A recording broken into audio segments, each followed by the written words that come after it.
¿Qué tal? Buenas noches. Bienvenidos a todos. ¿Me pueden decir si me escuchan bien, por favor? Sí, sí se escucha. Sí, sí se escucha. Buenas Sí, se noches. escucha bien. Perfecto, Buenas muchas noches. gracias. Un favor, vamos a mantener nuestros micrófonos en silencio, por favor. Terminando la conferencia va a haber un pequeño espacio para preguntas y respuestas. Bueno, vamos a comenzar. Me presento para quienes no me conocen.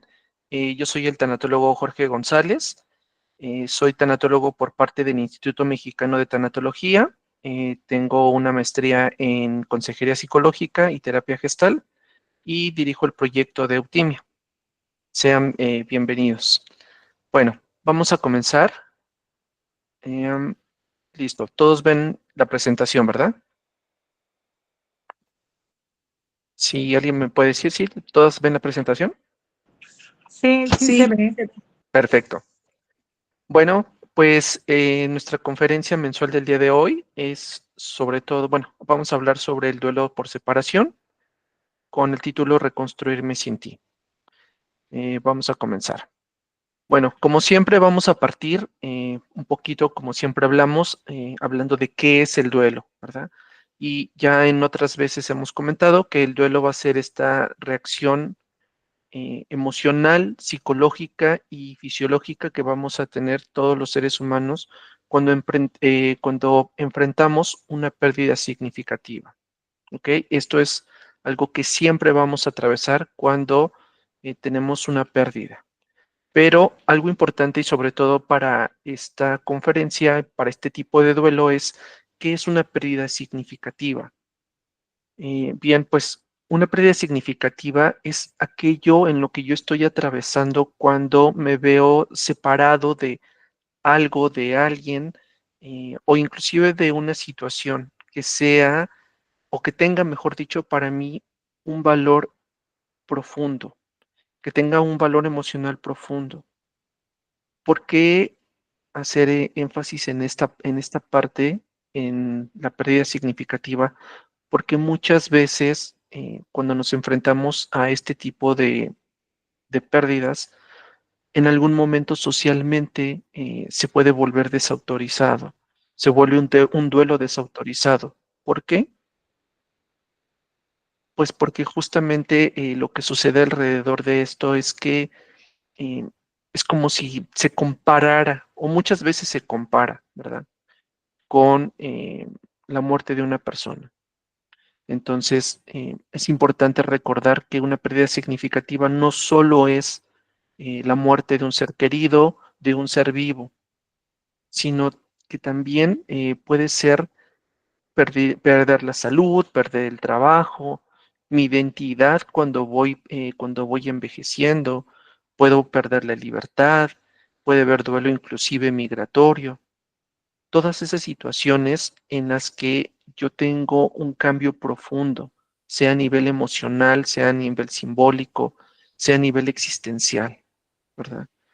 Lo que hace significativo las pérdidas no es en sí lo que estoy perdiendo, sino el vínculo que yo tengo para con ese objeto, con esa situación o con ese ser vivo, y también el impacto emocional que yo voy a tener cuando me enfrento a esa pérdida.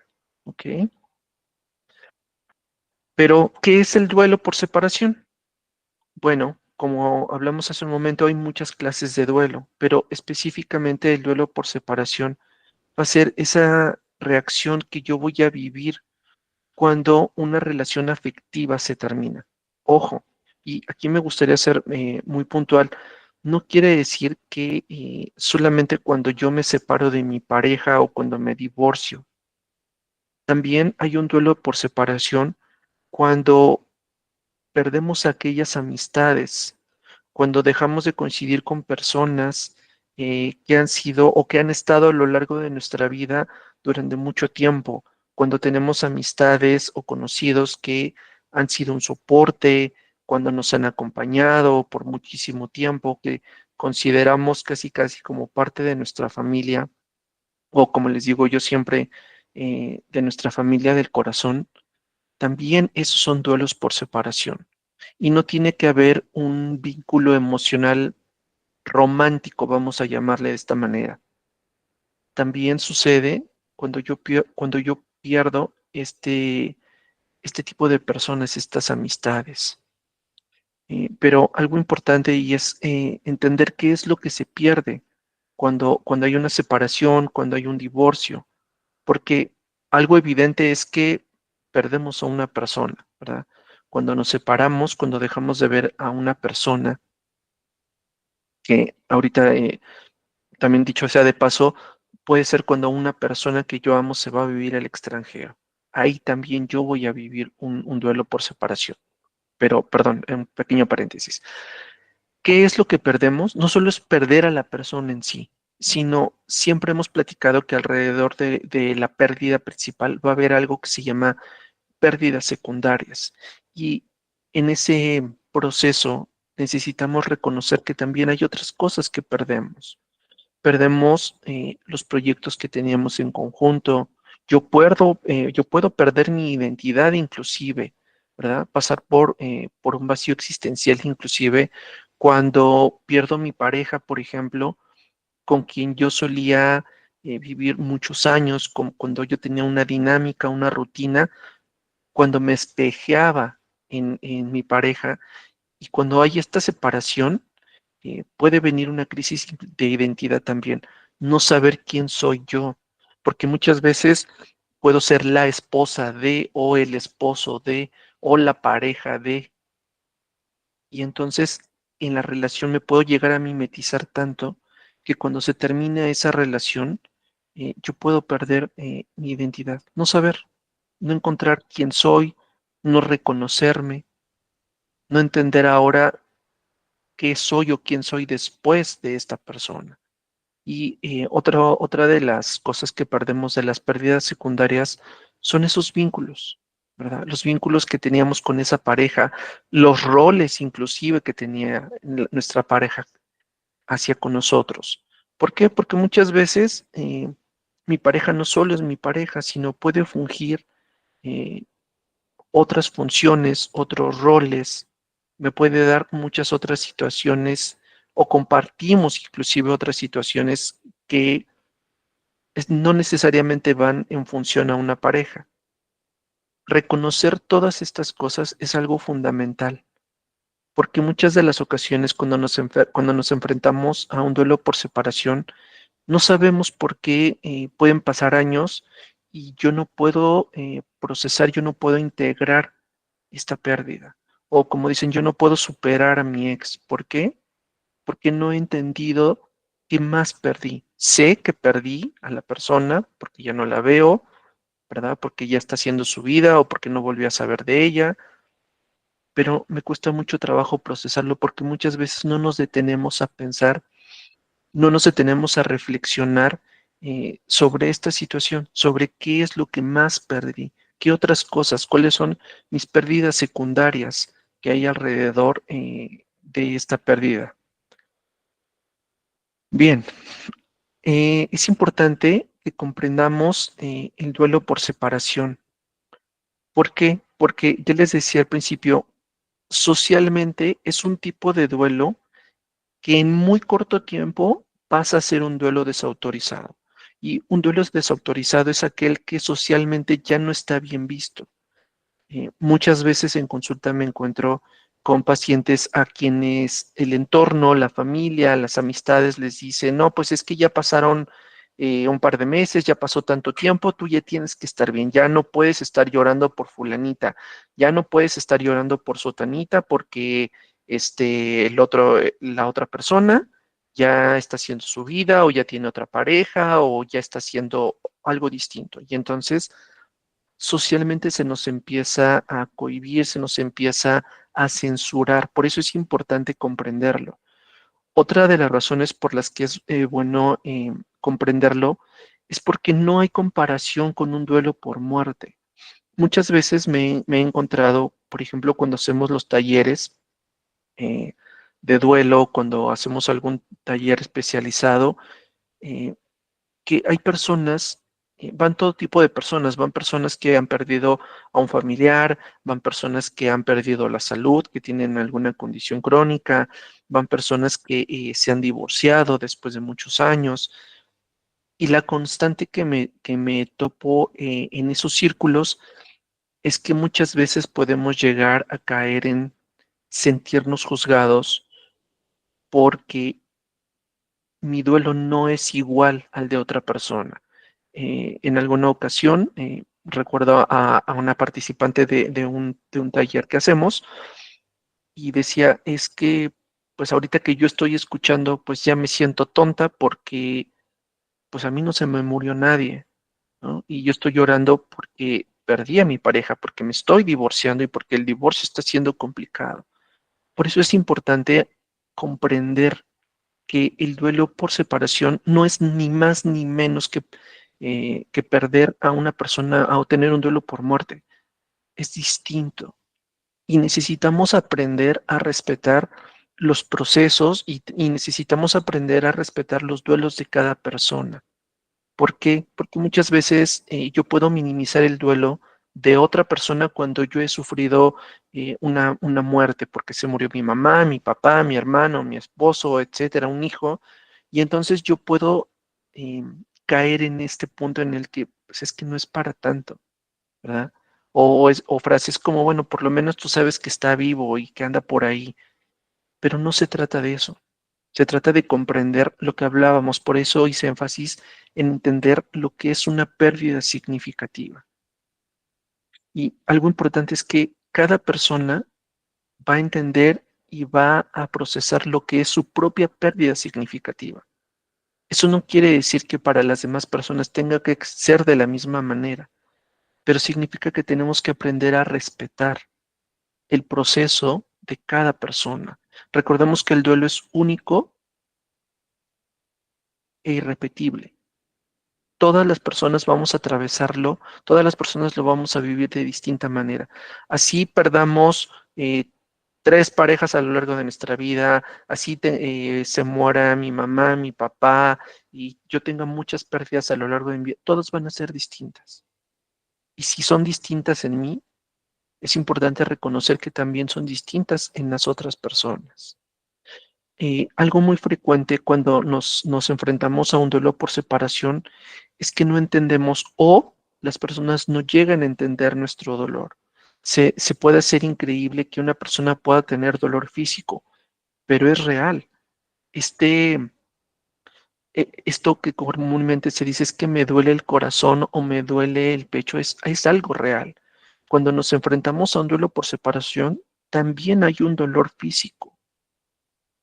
Y aparte, podemos atravesar por momentos de ansiedad, podemos atravesar por momentos en donde no logró dormir, en donde inclusive el golpe emocional de la separación puede ser tanto que físicamente me puede enfermar, ¿verdad? Lo que se le conoce como órgano de choque o zona de choque, que es justamente cuando una persona, mejor dicho, es el área en donde una persona va a recibir el impacto emocional. Hay personas que su zona de choque puede ser la cabeza, algunas personas puede ser la espalda, algunas otras personas puede ser el estómago. Entonces, es que es real. Existe un dolor físico y también nos podemos enfermar cuando tenemos una separación.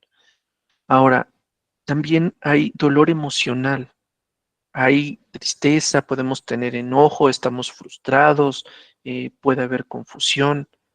Es muy similar a cuando yo puedo eh, ver morir un ser querido.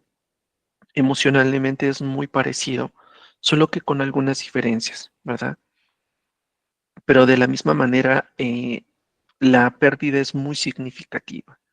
Ahora, en el tema social, es muy normal que podamos tener, o que las personas a nuestro alrededor, o que yo mismo tenga una tendencia a aislarme, porque me siento juzgado, porque me siento criticado, porque mi entorno o minimiza lo que me está sucediendo o me juzga a través de no es para tanto, piensa que no era una buena persona o recuerda lo que te hizo y entonces me van haciendo sentir que no tengo derecho a vivirlo, que no tengo derecho a que me duela, que no tenga derecho a llorarlo o a llorarla por el tiempo que sea.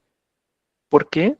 Porque siempre está esa situación en que la otra persona ya puede estar bien, aunque o que la otra persona ya está haciendo su vida, pero siempre les digo, eso no tiene nada que ver. Cuando lloramos, no lloro por la otra persona, lloro porque a mí me duele, lloro porque a mí me está doliendo el que se haya roto ese vínculo o esa dinámica que tenía eh, con esa persona. Existen muchas diferencias entre un duelo por separación y un duelo por muerte, pero en esencia hay dolor, hay sufrimiento, hay tristeza, hay enojo, hay culpabilidad, hay confusión, hay una necesidad de renegociar. Hay muchas situaciones que se parecen. Como les decía, lo importante es que aprendamos a respetar, que aprendamos a entender que cada proceso es único e irrepetible. Ahora, ¿a qué nos podemos enfrentar cuando tenemos un duelo por separación? Y estas son algunas de las cosas más comunes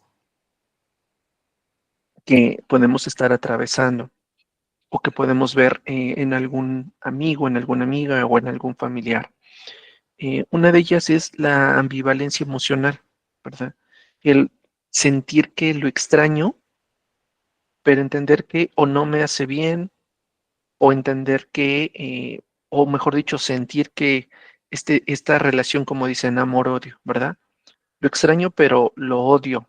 Lo quiero, pero no lo puedo volver a ver o no lo puedo perdonar, pero quiero perdonarlo, ¿verdad? O quiero perdonarla, pero muchas veces no se puede. Pero eso no implica que yo no tenga una emoción, que no tenga un sentimiento hacia esa persona.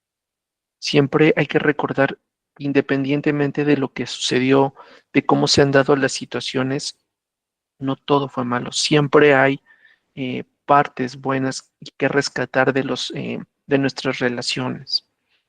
Ahora, otra cosa, otra dificultad a la que nos podemos enfrentar es a negar la pérdida. Y seguramente todos lo hemos escuchado o en algún momento hemos sido esa persona que intenta actuar como si no hubiera pasado nada, como si la relación no hubiera terminado, ¿verdad? Y ahí una cosa es estar en negación, que es parte normal del proceso de duelo, pero también hay una línea muy delgadita en donde esto puede rayar un poco en lo patológico, ¿verdad? ¿En qué sentido? Cuando actuamos de más como si la relación no se hubiera terminado e intentamos seguir forzando la situación o queremos seguir estando presentes. Y esa es otra de las dificultades en este proceso, ¿verdad? Cuando yo mantengo un constante contacto, pueda ser de común acuerdo, pueda ser forzando encuentros, ¿verdad? Entre comillas, casuales, cuando yo me enfrento, y eso es algo que seguramente a todos nos ha pasado, eh, como dicen popularmente, stalkearlos, ¿verdad? Estar revisando sus redes sociales, estar viendo sus estados de WhatsApp o estar viendo si está conectado o a través de mensajes. Eso es algo muy frecuente, pero también es algo importante el recordar que esta es una de las primeras cosas con las que nos topamos que nos complican el proceso, porque todos podemos decir, es que en algún momento todos hemos querido llegar a una separación con algunas personas, a lo mejor en planes amistosos, pero es importante recordar que en un inicio yo necesito tener un aislamiento al 100%, o sea, yo necesito estar desconectado de esa persona para poder empezar a procesarlo, para poder empezar a aceptar que esa relación ya se terminó. Y cuando yo me mantengo conectado con esta persona, no puedo entrar en ese proceso. No puedo empezar a trabajar mi aceptación porque sigo manteniendo de una u otra manera el vínculo. Aunque sea, como dicen, una línea muy delgadita, pero sigo manteniendo ese contacto. Otras de las dificultades a las que nos podemos enfrentar son la culpa, ¿verdad? es que yo hice, es que yo no hice, es que yo debí haber hecho, yo le debí haber dicho, le debí haber rogado, pude haber hecho más, pude haber buscado la manera en que esto funcionara, o caer también en el autorreproche, ¿verdad? Cuando yo me asumo como el único responsable o la única responsable de que esa relación haya terminado, haya fracasado. Y por lo menos en las parejas siempre les digo, cada persona en una pareja es 100% responsable de su 50%. Yo como pareja no puedo asumir el 60, el 70 o el 80% porque entonces esa relación poco a poco comienza a ser disfuncional. Aquí no hay esto que nos han dicho que el amor es ciego y el amor se sobrepone por todas las cosas y yo tengo que dar sin esperar nada a cambio. Si yo hago eso, tarde o temprano va a haber un desgaste, tarde o temprano va a haber un conflicto. Ese ente que es la pareja, ambos somos los encargados de alimentarlo, ambos somos encargados de mantener ese ente que se vuelve el matrimonio, que se vuelve una relación de pareja. Desde ahí no puede haber solamente una persona responsable. Y puede ser, porque también ha pasado y me lo han dicho, pero es que yo no tuve la culpa porque fulanita me puso el cuerno o porque fulanito me puso el cuerno. Claro, no soy responsable de que lo haya hecho, pero hay una corresponsabilidad que hay que trabajar en qué nos llevó como pareja a que eso sucediera. O muchas veces cuando me han puesto el cuerno una y otra vez, puedo ser, no soy responsable de que mi pareja me engañe y que por eso se haya terminado, pero soy corresponsable, tal vez por haberlo permitido más de una ocasión. Entonces, se hace importante también, después de toda la parte emocional, aprender a ver cuál es la corresponsabilidad en esa relación que acaba de terminar. Y aplica también para las amistades. Otra dificultad muy común es que lo que hablábamos hace un momento, la falta de una red de apoyo, porque puedo sentir que no me siento comprendido o porque alguna vez yo pude perdonar a mi pareja y para el mundo eso estuvo mal y entonces si me volvió a fallar, eh, ya me siento juzgado, siento que no me comprenden porque vienen las críticas, porque viene el juicio, ¿verdad? Porque no me siento validado socialmente, lo que hablábamos hace un momento. El duelo, sobre todo de este tipo, tarde o temprano se vuelve en un duelo desautorizado. Socialmente ya no se me es permitido, entre comillas, vivir o expresar lo que yo estoy sintiendo por esta separación. Otra dificultad es el que yo no puedo expresar mis emociones y eso pasa muy a menudo y tiene que ver con un fenómeno social en el que se nos ha enseñado o hemos aprendido de una u otra manera en que expresar mis emociones puede ser un signo de debilidad, ¿verdad? O que nos han inculcado a través de la escuela, a través de casa, que quebrarse, que mostrarme vulnerable puede ser algo riesgoso. ¿Por qué? Porque qué tal que lloro y entonces me deprimo y entonces ya no me puedo recuperar y entonces me voy a deprimir y me voy a morir deprimido casi casi. Otra de las dificultades que solemos tener es cuando empezamos a idealizar lo que sucedió en nuestra relación cuando por el contrario, hay cosas que han sido muy dolorosas y que solo yo me enfoco en lo bueno, ¿verdad? Es que yo fallé, es que ella era la buena o es que él era el bueno y entonces eh, solo me puedo enfocar en lo bueno que era esa persona. Y como les decía hace un momento, en una relación hay una corresponsabilidad. Ni todos somos totalmente buenos, ni todos somos totalmente malos. Lo importante es que no idealicemos, es que en cualquier proceso de duelo es necesario aterrizar a la persona, como dicen por ahí, bajarla del pedestal. Y no solo funciona, no solo pasa en el duelo por separación, también cuando alguien muere, está esa típica frase, ¿verdad? Que hemos escuchado en algún momento, es que qué bueno era o qué buena era, era la mejor, era el mejor. Y esto también sucede cuando nos separamos de nuestra pareja, por ejemplo, ¿no? Enfocarnos solo en lo bueno, en lo que nos daba, y vamos olvidando, vamos bloqueando los momentos dolorosos, los momentos tristes, las cosas que no fueron tan buenas. Pero eso también es material que nos va a ayudar a poder procesar un duelo por separación. Y bueno, aquí hablábamos también de la culpa y el autorreproche, lo que decíamos hace un momento, que todos podemos asumir la responsabilidad de la ruptura, ¿verdad? Aun cuando yo haya tomado la decisión, no quiere decir que me haga culpable. Muchas veces yo puedo tomar la decisión de terminar una relación porque puede ser lo más sano, porque es lo mejor para los dos, pero eso no quiere decir que yo sea culpable. Lo hago justo. ¿Por qué? Por el bienestar, por mi salud emocional, por mi salud mental, por el bienestar, por mi propio bienestar. Y desde ahí no puedo ser culpable.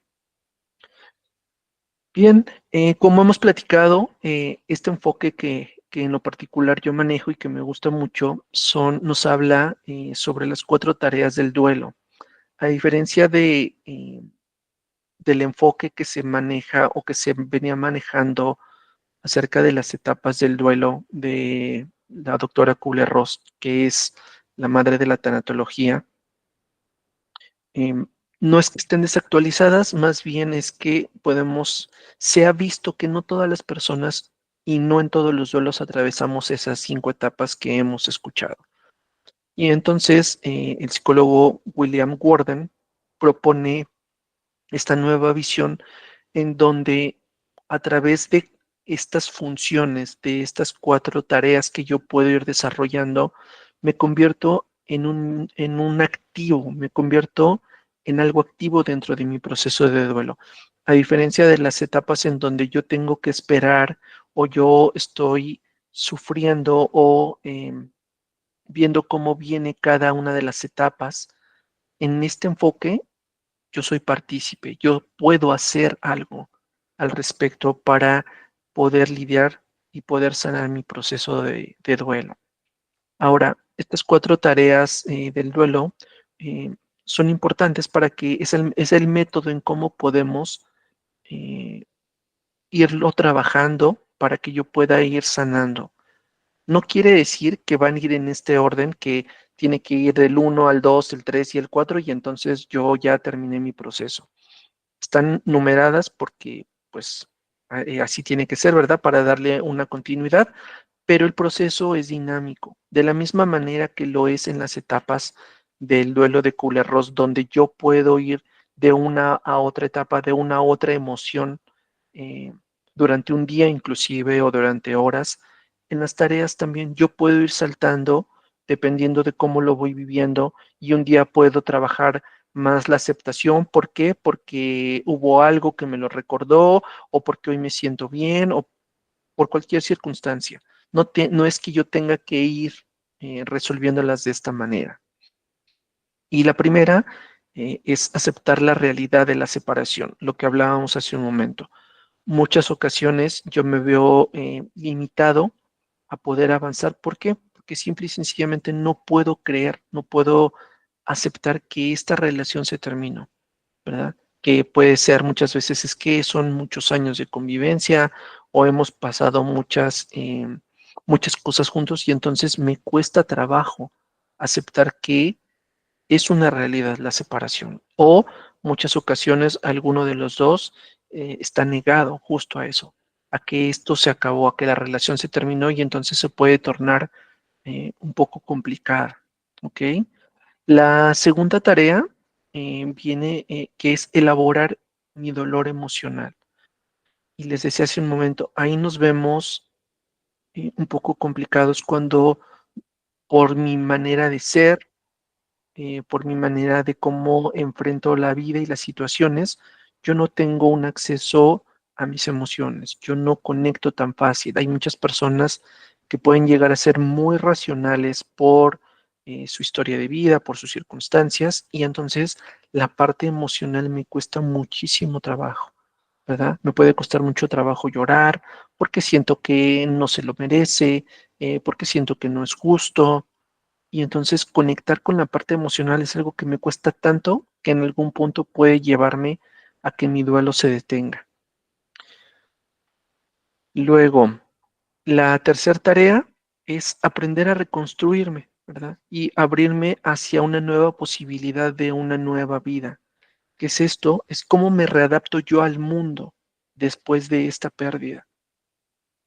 Lo que hablábamos, cómo encuentro mi identidad, quién vuelvo a ser, cómo me voy a reconstruir, cómo me vuelvo a reconocer en este proceso, ¿ok? Y la cuarta tarea es cómo recoloco a mi expareja. Muchas veces tratamos de dejarlos en el pasado, de, bueno, ya fue algo que fue alguien que pasó y como hacerlo bolita y órale, lo aventamos para atrás, ¿verdad? Ya, no tengo que pensar en él, no tengo que recordarlo. Y por el contrario, cuando no ha sido una pareja sana o cuando ha habido circunstancias que me han llevado irremediables o situaciones en donde no ha dado para más la relación y yo solamente lo hago bolita y lo aviento para atrás, invariablemente voy a repetir la misma historia, sea en la siguiente o en cualquier otra de mis relaciones. ¿Por qué? Porque este es un punto importante, recolocar a mi expareja no significa recordarla todos los días y traerla presente y recordar cuánto la amé y cuánto me amó. No, es darle un sitio como eso, como una experiencia de vida. En mi historia de vida, recuerdo que existió esa persona con esas circunstancias y que hoy forma parte de ese pasado. Hoy forma parte de mi historia. No importa si terminé en buenos términos o si terminamos, como dicen, agarrados del chongo por ahí. Lo importante es qué hago yo. Este trabajo, y siempre se los digo en consulta, este trabajo es para cada uno de nosotros. Es para ti que estás enfrentando este proceso. No es para la pareja. Inclusive, el recolocar a tu expareja no significa que lo tengas que perdonar. El perdón es algo que podemos elegir para nosotros mismos y es por nosotros mismos. Es una elección que todos podemos tener. Y el hecho de que yo pueda perdonar inclusive a una pareja no significa que lo pueda, que lo olvide, porque algo muy común en el ser humano es que cuando olvidamos, repetimos. Y la historia está plagada de pruebas, ¿verdad? No hay que más que voltear a ver la historia en donde el ser humano ha olvidado y ha repetido los mismos errores. Eso sucede a gran escala y en lo individual. Por eso es importante recolocar a esa expareja, darle un sitio, sea un sitio en donde se convierta en lo que yo nunca voy a volver a permitir de una pareja, o se convierta justo en el recordatorio de mis no negociables, por ejemplo, ¿verdad? De lo que yo ya no puedo volver a permitir de otra persona o de otra pareja. Pero es importante darle un sitio no solo emocional. Les decía, no significa que yo tengo que quererla y guardarle este amor y cariño. No, simple y sencillamente tengo que darle un lugar en mi vida y en mi historia para recordar muchas veces dónde me equivoqué, qué fue lo que pude hacer mal o inclusive también en dónde puedo mejorar. Una pareja siempre va a ser nuestro espejo. Ahí me puedo reflejar, ahí puedo darme cuenta de mis inseguridades, puedo darme cuenta de muchas cosas que yo puedo trabajar.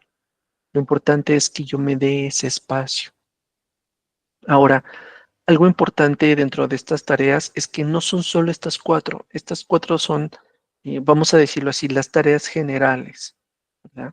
Son como la base, el fundamento en las cuatro áreas esenciales en donde yo me tengo que enfocar para trabajar. Pero de ahí, de cada una de ellas, se despliegan muchas subtareas, tantas y tan diversas como historias hay. ¿verdad? Como cada persona hay en el mundo y como cada historia de esa ruptura. ¿Por qué? Porque de cada una me voy a dar cuenta que a lo mejor para yo poder aceptar que la relación se terminó, tengo que, por ejemplo, poner, como dicen, tierra de por medio. Tengo que dejar de tener contacto con esa persona. Y entonces, esa se convierte en otra subtarea, ¿verdad? La tarea general es aceptar mi pérdida, aceptar que la relación terminó. Pero muchas veces para llegar a eso, para concretar esa tarea, yo tengo que ir resolviendo el luchar con mi fuerza de voluntad, el aprender a lidiar y a transitar mi síndrome de abstinencia, que es algo muy común cuando tenemos una ruptura, muchas cosas, tengo que ir trabajando, muchas subtareas que tienen cada una de estas cuatro. Son importantes que yo entienda cuáles son las que me hacen falta para poder llegar a desarrollar estas cuatro tareas. Ahora, algo importante que nos puede ayudar es la parte de la logoterapia. La logoterapia es un enfoque psicológico un poco más existencialista que nos ayuda a entender y a procesar la parte emocional, sobre todo para poder resignificar mi pérdida, para poder darle otro contexto y sobre todo para poder salir muchas veces de ese bache emocional en el que no nos podemos sentir, que puede ser, ojo, unos meses, y hay personas que les puede llevar muchísimos años, como dicen por ahí, superar al ex o a la ex. Y hay cuatro, vamos a decirle así, cuatro aportes que la logoterapia nos puede ayudar. Y el primero es el sentido, ¿verdad? El que yo me enfoque en cómo poder encontrarle un sentido cuando se ha roto ese vínculo, cuando se ha roto esa relación, cuando se ha roto esa dinámica. Y el sentido puede ir en cómo encuentro un nuevo sentido a mi vida, en hacia dónde me quiero dirigir, pero también un sentido de la razón de por qué se terminó esta relación. Yo también necesito entender, darle un sentido a este término, a por qué terminó mi relación, la razón que sea, pero yo tengo que hacer consciente esa parte. Luego, otro punto importante es trabajar con la libertad. Yo no puedo, muchas de las ocasiones yo no elegí, ¿verdad? Terminar la relación, muchas veces yo no elegí lo que sucedió, pero desde la logoterapia nos enseñan que yo sí puedo responder a eso, yo sí puedo decidir cómo hacerle frente. Víctor Frank decía que es el padre de la logoterapia, decía que al ser humano se le puede quitar cualquier cosa, excepto su capacidad de elegir cómo enfrentar las cosas y las dificultades. Luego, otro punto importante es el vacío. Comprender, aceptar y trabajar por ese vacío existencial. El vacío existencial que viene y que irremediablemente vamos a sentir tras la separación. Todas las personas que nos separamos, que terminamos una relación, cuando hay un vínculo estrecho, cuando hay amor, cuando hay cariño o cuando lo ha habido, siempre vamos a atravesar ese vacío existencial, que justo eso es lo que empezamos a notar como esto que les decía hace un momento, que es ese síndrome de abstinencia. El síndrome de abstinencia es empezar a experimentar ese vacío tras la separación. Y el último punto es el vínculo, lo que les decía hace un momento, ¿cómo puedo yo transformar ese vínculo de una manera profunda, que se pueda convertir en una experiencia de vida, en una memoria que me aporte un valor, ya sea porque fue una relación bonita o porque fue una relación que pudo ser muy dolorosa o como hoy lo llaman, muy tóxica. Y entonces el que se convierta en una memoria de mi vida, en que se convierta en una experiencia, me va a ayudar a que más adelante yo no vuelva a repetir ese patrón. ¿Ok? Bien. Antes de que lleguemos a las conclusiones, me gustaría comentarles también que algo importante es que no todo, yo les decía al principio, no todos los duelos son iguales. Va a variar mucho también de mi manera, de mi psicología interna, de mis rasgos psicológicos, de mi momento de vida, de mi edad, de cosas como cuál es mi modelo de afrontamiento, ¿verdad? Cuál es mi estilo de apego. Son muchas variables que hay que trabajar y que pues nos llevaría muchas horas para poder trabajarlo. Pero bueno, concluyendo, ¿qué podemos sacar del día de hoy? Uno es que el duelo por separación es tan real y tan válido como cualquier otro proceso de pérdida, ¿verdad? Que necesitamos darle un tiempo, que necesitamos darnos ese tiempo para poderle poner atención, para poder sanarlo. Que en el duelo por separación no solo es perder a la persona, sino perdemos les decía yo, estas pérdidas secundarias, que perdemos partes importantes, como dicen, pedazos de nuestra vida que vamos perdiendo y que necesitamos reconstruir. No es que el otro se lo lleve, es que al terminar este vínculo, muchas veces eso se pierde y yo tengo que aprender a reconstruirlo. También que necesitamos comprender que el proceso muchas veces no lo tenemos que transitar solo y que necesitamos un proceso en donde podamos sanarlo con mayor conciencia, no solo, ay, sí, bueno, ya pasó y luego, ahora sí, la pareja que viene, que nos demos la oportunidad de sanarlo, de comprenderlo, de integrarlo para no volver a cometer los mismos errores. Eh, Otro punto importante es que estas 4 tareas nos van a ofrecer como una guía, les decía yo, hacia dónde podemos ir, una guía clara hacia dónde yo tengo o hacia dónde yo puedo irme reconstruyendo para poder salir de este proceso que en algún punto puede ser muy doloroso o que puede ser muy trágico o que puede ser de mucho sufrimiento. Otro punto importante es que el sentido no lo vamos a encontrar en el dolor, sino el qué hago yo con él. Y siempre aquí hay una frase para los que nos acompañan en las conferencias reiteradamente, siempre se los menciono esta frase de Buda que me gusta, que dice que el dolor es inevitable, pero el sufrimiento es opcional. Justo a eso hace referencia. El dolor yo no lo puedo evitar, pero sí puedo hacer mucho con él y evitar y decidir que no se convierta en un sufrimiento por mucho tiempo. Y algo importante es que recuerden que acompañarse en este proceso es un acto de amor propio. Muchas veces podemos vivir no solo este proceso en solitario de otras personas de nuestro círculo social, sino muchas veces también estamos abandonados de nosotros mismos y pretendemos sanarlo y pretendemos querer seguir adelante cuando ni siquiera nosotros mismos estamos para nosotros mismos, no estamos para acompañarnos en el proceso, porque no nos permitimos llorar, porque no nos permitimos estar tristes, porque no nos permitimos mostrar más allá lo que estamos sintiendo. Bien. Bueno, antes de pasar a las preguntas y respuestas, me gustaría invitarlos a nuestro taller que justo tiene esta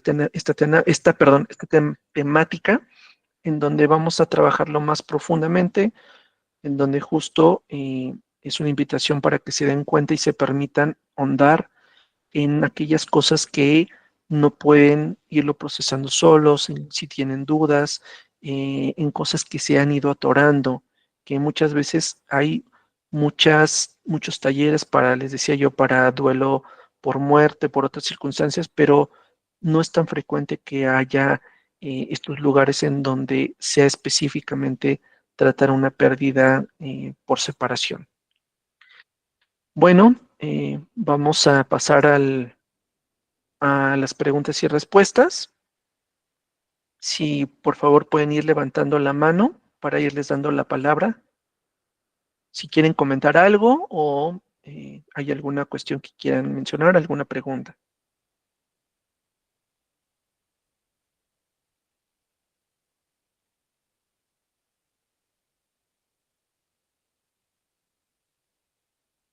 ¿Alguien tiene una pregunta? Bueno, yo, Sí. ¿Quién es? Ah, Pati. sí, Gracias, buenas tardes.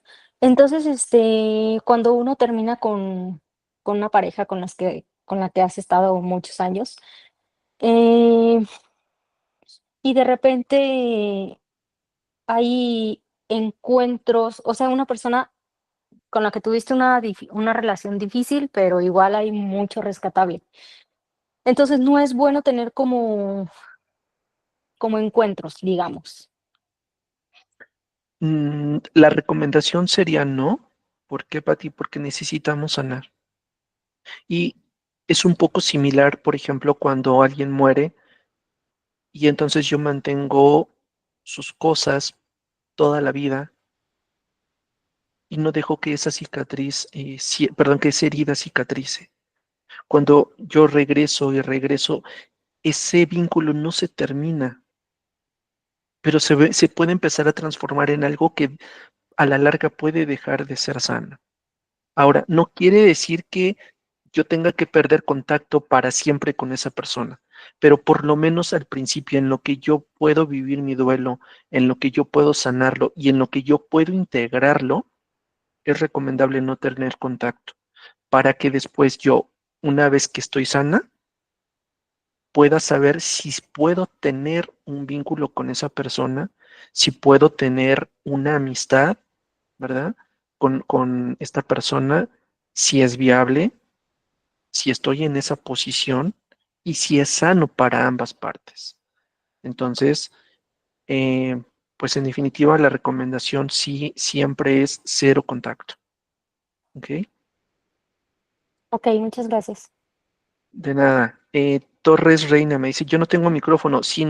Reina, si quieres poner tu comentario o si quieres poner tu pregunta por el chat, con mucho gusto la podemos leer. Por aquí nos comentan, si se genera una ruptura en donde hay una sociedad laboral y requiero verle constantemente, ¿qué puedo hacer al respecto? Esa es una situación complicada, Ana. ¿Por qué?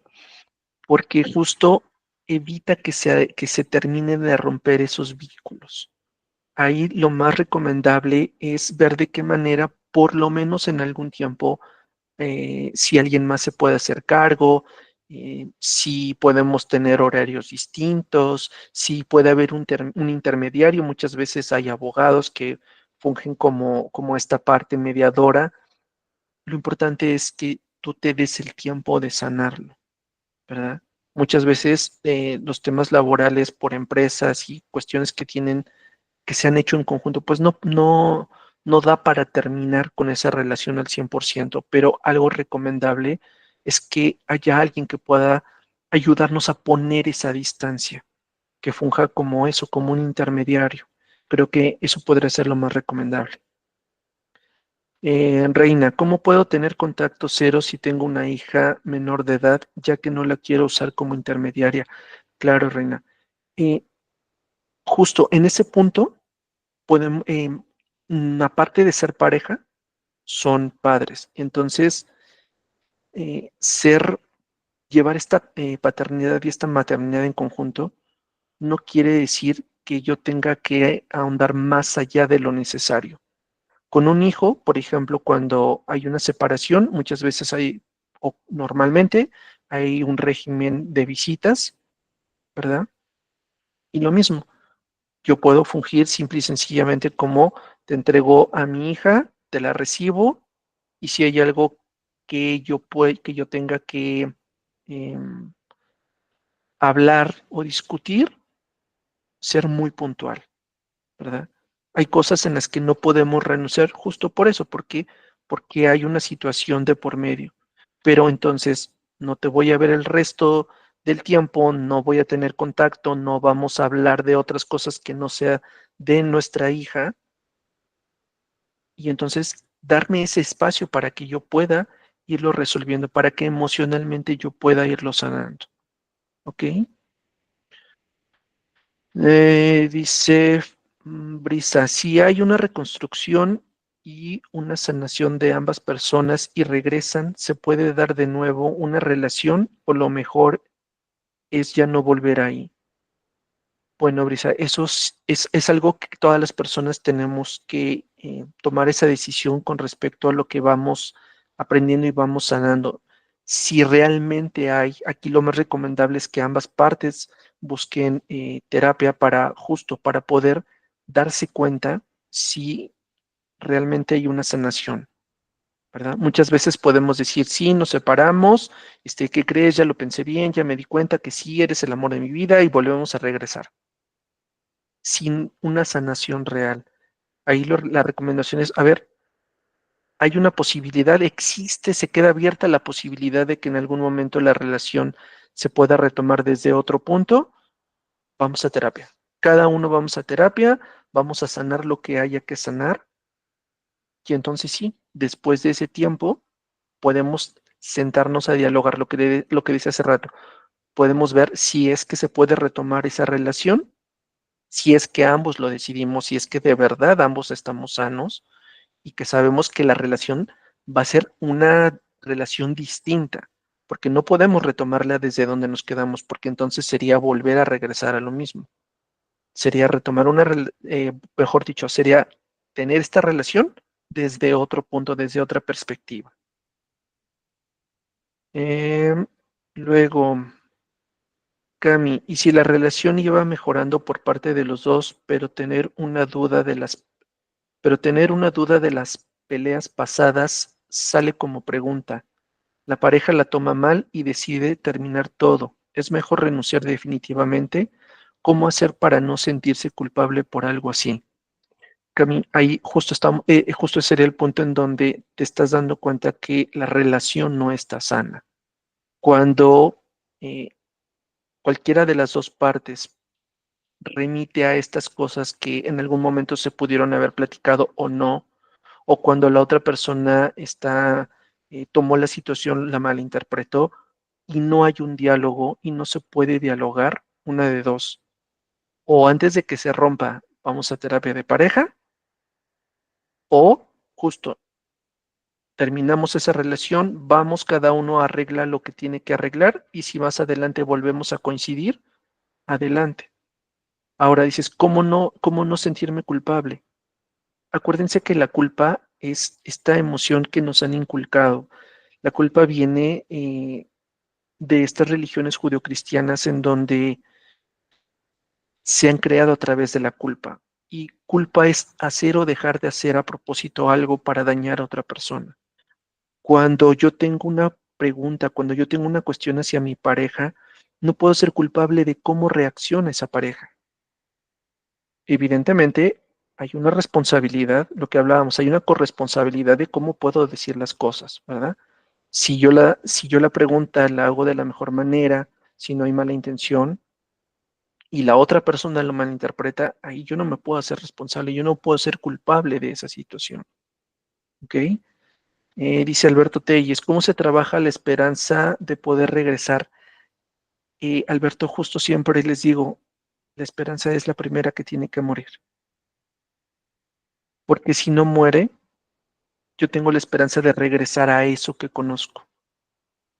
Y si hay una posibilidad de que se regrese, tiene que ser desde otro punto, de que pueda yo iniciar una nueva relación con esa persona, una nueva relación.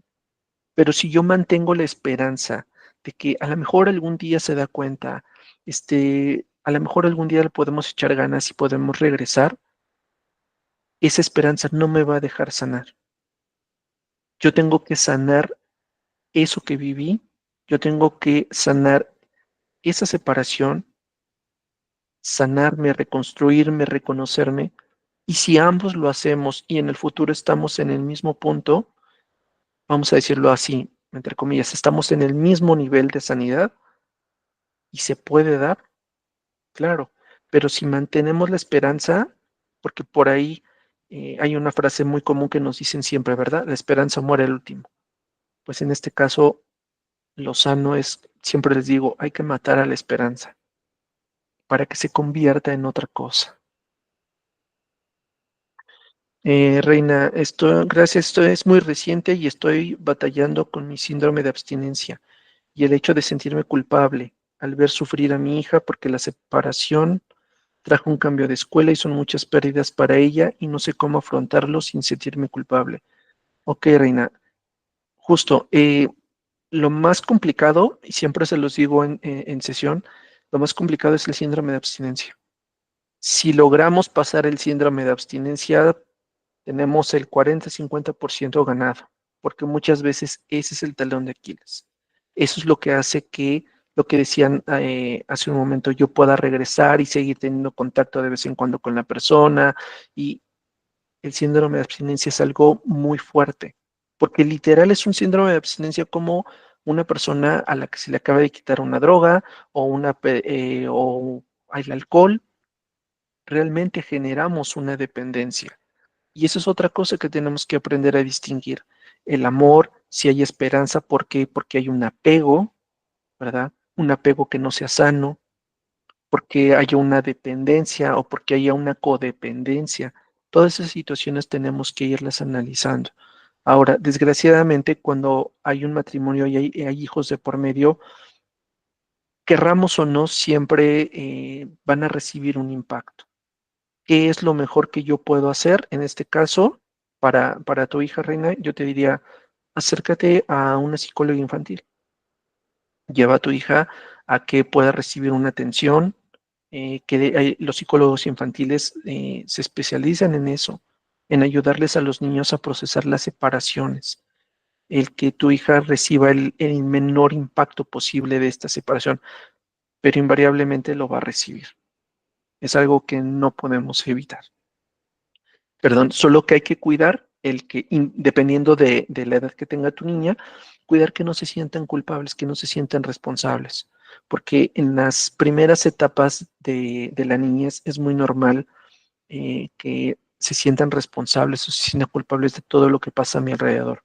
Cuando estamos ahí hasta los 6, 7 años, 8 años aproximadamente, en esas etapas el niño puede llegar a ser todavía muy egocéntrico, o sea, sentir que todo gira en torno a mí y todo lo bueno y malo que sucede a mi alrededor es mi responsabilidad. Entonces, ese es un buen punto que podamos atender en los hijos, ¿verdad? Que no se sientan responsables, que puedan entender que son decisiones de los papás y que como papás somos los adultos que estamos a cargo y nos tenemos que hacer responsables.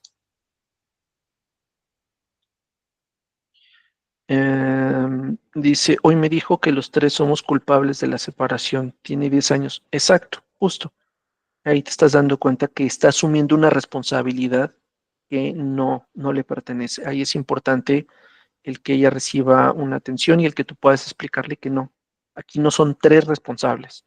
Aquí solo son mamá y papá los responsables porque la dinámica, la de pareja, se terminó, pero eso no quiere decir que dejen de ser sus papás o que ella tenga responsabilidad. ¿Qué pasa cuando ya terminó la relación?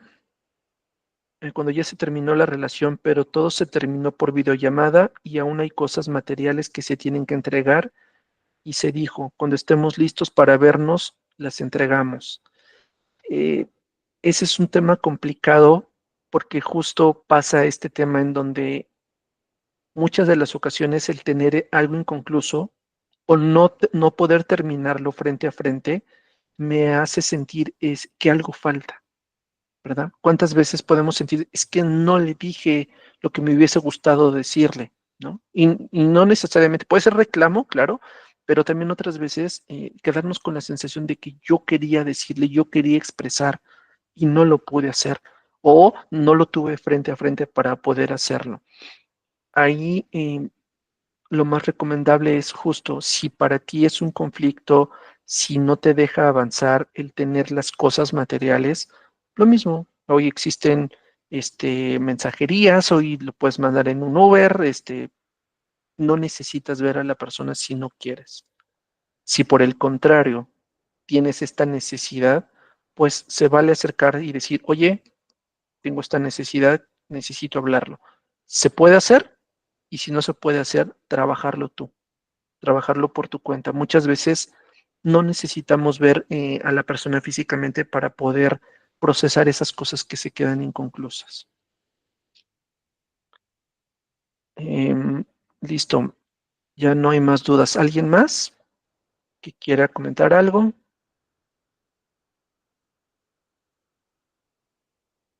No, creo que ya no hay nada. Pues agradecerles su asistencia el día de hoy, recordarles que tenemos este taller por si quieren ir apuntándose, por si quieren ir trabajándolo más profundo, de manera más puntual.